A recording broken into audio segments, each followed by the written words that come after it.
હર્ષ સંઘવીએ આજે સવારે મારા ઘરે પોલીસ મોકલી અને મારા મમ્મી એકલા રહે છે, મોટી ઉંમરના વ્યક્તિ છે સુરત, એની સાથે પોલીસે ગેરવર્તન કર્યું છે. પહેલાં તો સીધે સીધા મારા ઘરે ગયા, થોડી ઘણી સરખી વાતો કરી, પછી બેફામ વર્તન કર્યું મારા મમ્મી સાથે પોલીસવાળાએ, અને પછી પાછળથી પાછો સારો એવો વિડીયો બનાવી લીધો. મારા ઘરમાં મારા બીજા પરિવારના સભ્યો છે એ બધાને ધમકાવવાનું, દમદાટી કરવાનું કામ હર્ષ સંઘવીએ આજે કરાવ્યું છે.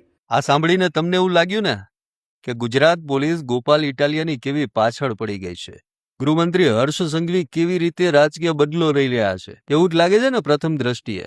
કેમ કે ગોપાલ ઇટાલિયા એવું કહે છે કે પોલીસ જ્યારે વોરંટ બજાવવા આવી ને ત્યારે મારી માની સાથે ગેરવર્તણૂક કરી.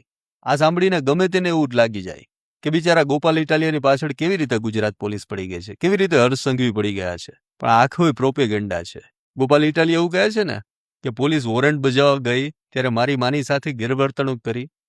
આખો એનો પ્લાનિંગ હતો અને તેની એક ઓડિયો ક્લિપ વાયરલ થઈ છે, સાંભળો. હા ગોપાલભાઈ.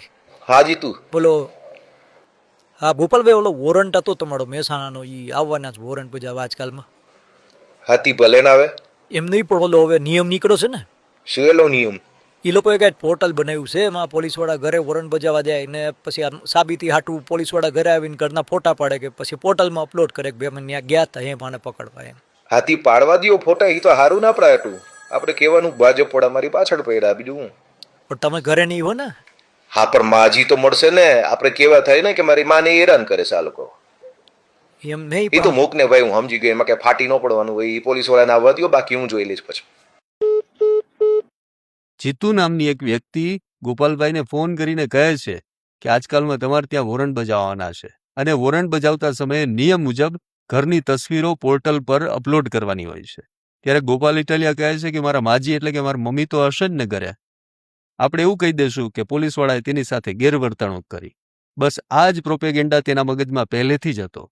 અને જેવી પોલીસ વોરંટ બજાવવા ગઈ ને ત્યારબાદ ગોપાલ ઇટાલિયાએ ફેસબુક પર લાઈવ કરી ગુજરાત પોલીસ, હર્ષ સંઘવી અને ત્યાં સુધી કે આઈપીએસ અધિકારીઓ માટે પણ જેવા તેવા શબ્દો વાપર્યા.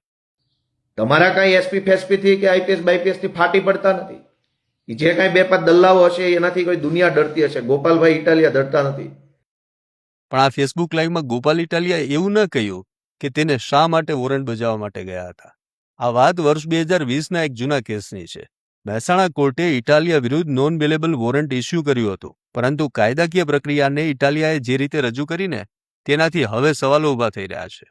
ગોપાલ ઇટાલિયાએ જે રીતે ફેસબુક લાઈવ કરી ગુજરાત પોલીસ, ગૃહમંત્રી હર્ષ સંઘવી ત્યાં સુધી કે આઈપીએસ અધિકારીઓ માટે જેવા તેવા શબ્દો યુઝ કર્યા.